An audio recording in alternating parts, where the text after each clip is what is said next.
Oke. Ah, ah. Jadi kita membahas masalah siklus ya. Siklus tentang siklus pengembangan sistem. Jadi siklus, kalau yang ada namanya siklus itu berarti ada tahap-tahapannya, tapi dia muter aja. Jadi istilahnya setelah setelah sampai di ujung dia kembali lagi ke tahapan yang awalnya. Kayak gitu ya. Nah, di dalam pengembangan sistem itu yang pertama itu diawalinya dari analisisnya dulu, ya. Dari analisisnya dulu. Nah, di dalam analisis ini yang melakukan siapa? Yang melakukan tahapan yang pertama, tahapan analisis ini yang melakukan namanya sistem analis, ya. Tugasnya menganalisis sistem. Nah, sistem analis itu garis besarnya seperti apa sih? Ya, kita melakukan studi pendahuluan. Istilahnya mengidentifikasi apakah sistem ini layak untuk diganti dengan yang baru atau yang enggak.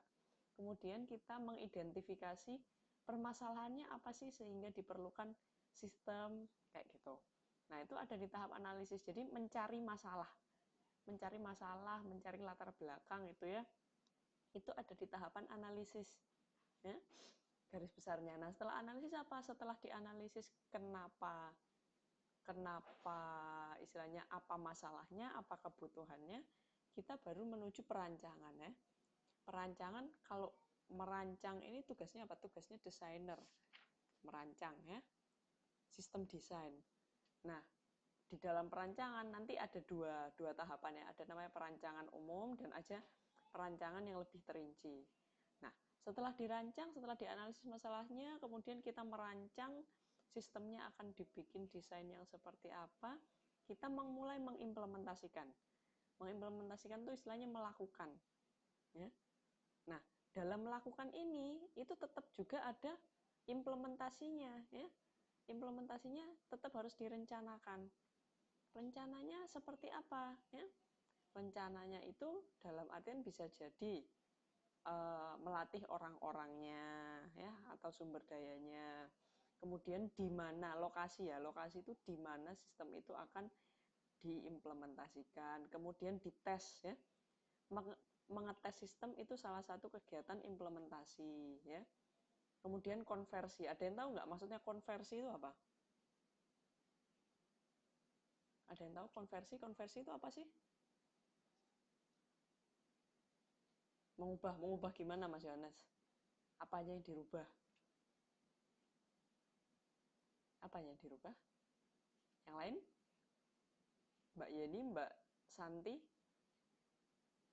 Mbak Yuli, apa? Konversi itu apa sih? Mengubah, iya. Apanya yang dirubah? Iya, monggo masuk Mbak Yuli, nggak apa-apa. Yuk, saya juga baru mulai ini ya. Jadi apa? Yang dimaksud konversi itu mengubah dari sistem lama ke sistem baru. Bukan konversi data ya, Mas Yohanes ya. Jadi konversi yang dimaksud di sini kan ini tahapan implementasi. Jadi teman-teman bayangin gini, teman-teman merancang sebuah sistem, ya, merancang sebuah cara, merancang sebuah proses, merancang sebuah prosedur.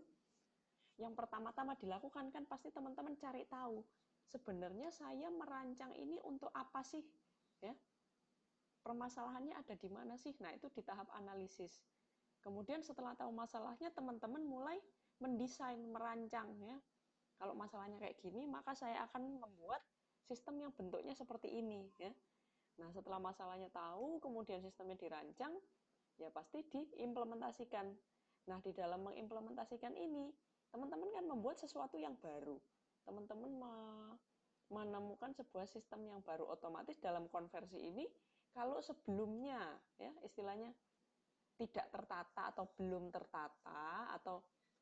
tertata dengan baik, nah teman-teman berusaha mengkonversi menjadi cara yang lebih baik, cara yang lebih cepat ya. Itu yang dimaksud dengan konversi. Konversi itu jadi dari sistem lama dirubah ke sistem yang baru. Kemudian ditindaklanjuti. Nah, yang terakhir apa? Nah, teman-teman sudah tahu masalahnya, teman-teman sudah mendesain sistemnya, teman-teman sudah melakukan, udah dites, udah disiapin semuanya, tinggal yang terakhir adalah perawatan atau maintenance ya. Jangan sampai punya sistem udah bagus-bagus dirancang ternyata tidak pernah di maintenance ya. Nah, itu nanti jadi fatal akibatnya. Nah, secara garis besar yang modul 5 yang belajar program belajar yang pertama itu membahas tentang ini teman-teman, membahas masalah siklus ya. Nah, sekarang saya bahas satu-satu. Nah, garis besar siklusnya udah tahu semua ya? Udah paham semua garis besarnya, mulai analisis, perancangan, implementasi, dan perawatan. Ini garis besarnya ya. Nah, sekarang saya mulai dari yang pertama. Yang pertama tadi apa? Analisis. Ya. Analisis ini dilakukan oleh sistem analis. Ya.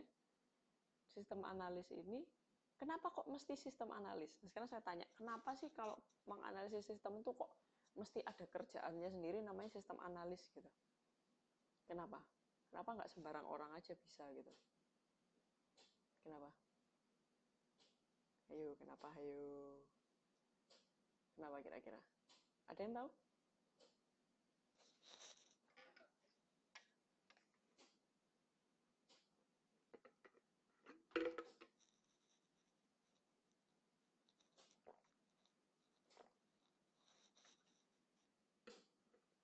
Ini saya lihat 2 orang ngetek nih.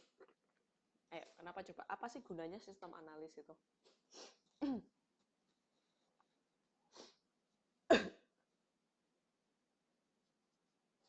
Apa? Ada yang tahu?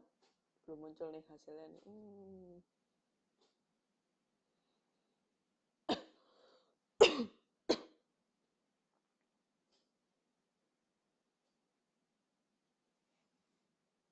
Apa? Apa?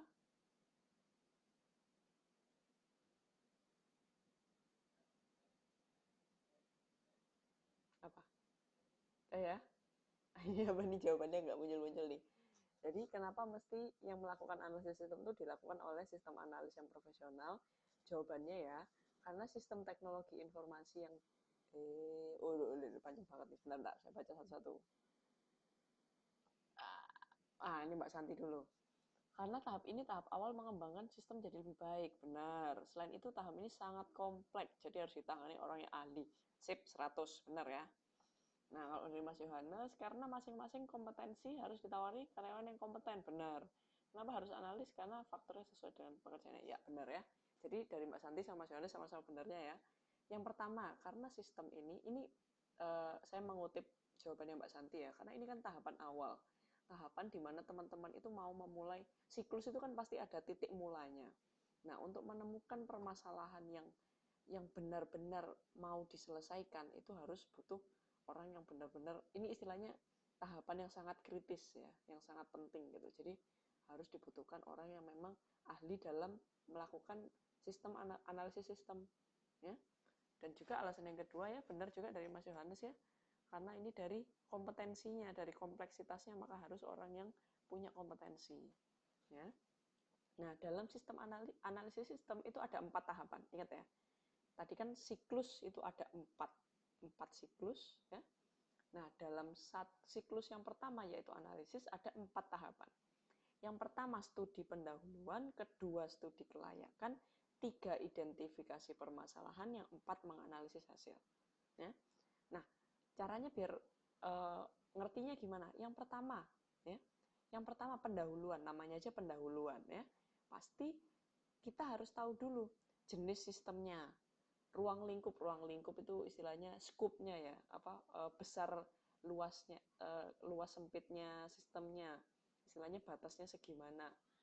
Kemudian pemahaman awal, perkiraan biaya dan waktu, ini penting banget ya. Jadi teman-teman kalau misal mau membangun sesuatu, katakanlah membangun rumah itu kan teman-teman harus tahu rumah yang dipakai itu apakah rumah tinggal ataukah rumah untuk panti asuhan atau panti jompo, itu kan beda ya, cara membangunnya beda.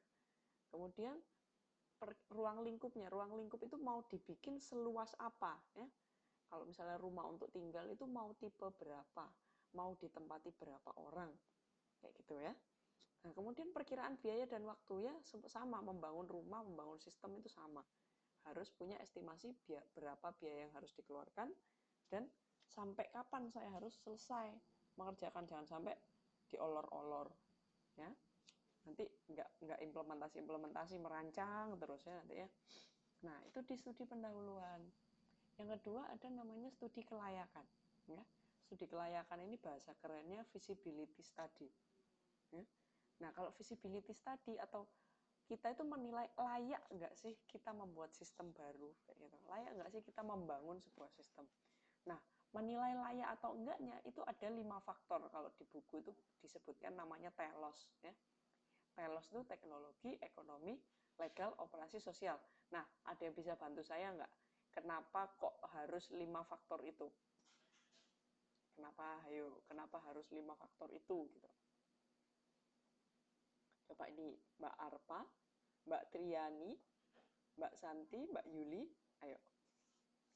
Kira-kira layak secara teknologi, layak secara ekonomi, layak secara legal, layak secara operasi, layak secara sosial itu kayak apa? Satu-satu dulu, layak teknologi itu seperti apa? Yuk, itu silahkan ketik. Studi kelayakan ya, jadi dinilai layak atau enggak secara dari sisi teknologinya, dari sisi ekonomis tidaknya, dari sisi legalitasnya. Halo, pada denger kan ya? Denger nggak? Mbak Yeni, mana suaranya? Mbak Arpa nih, saya nggak pernah dengar suaranya Mbak Arpa. Oh, bukan suaranya, apa ya? Tulisannya deh kalau di sini ya. Masih memahami pertanyaannya? Oke, saya ulang pertanyaannya. Di studi kelayakan itu kan menilai layak atau tidak sistem ini saya bangun. Ya. Nah, layak atau tidaknya itu dilihat dari 5 faktor yang dinamakan telos tadi, teknologi, ekonomi, legal, operasi, sosial. Nah, dia dinyatakan layak secara teknologi itu yang seperti apa, layak secara ekonomi itu yang seperti apa, layak secara legal yang seperti apa, coba seperti apa?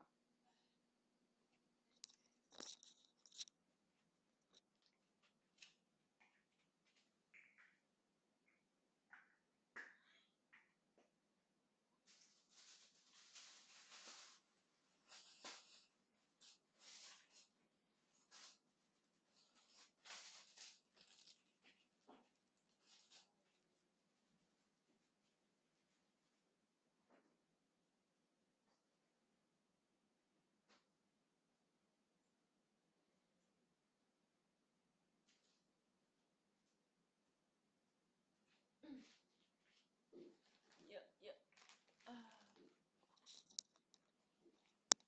Gimana?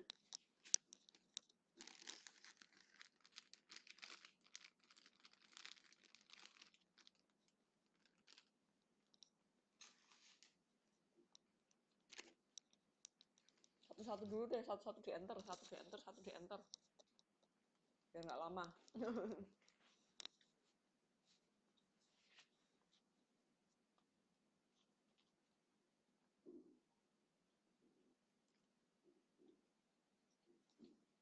Mbak Yani apa nih? Jika teknologi yang dibutuhkan dapat tersediakan dan diperoleh. Ekonomis jika manfaat lebih besar dari biaya, boleh. Legal, kalau legal gimana?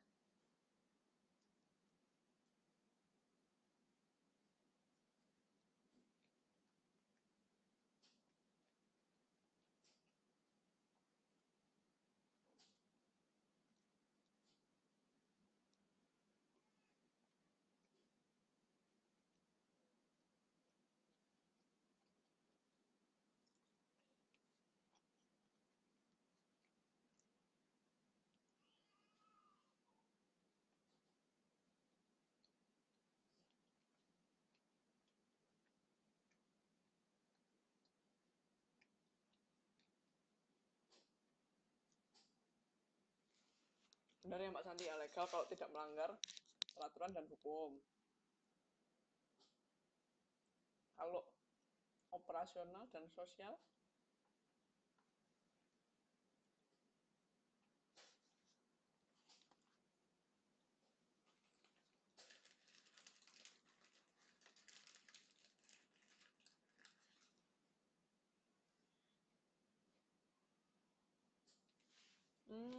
dapat dioper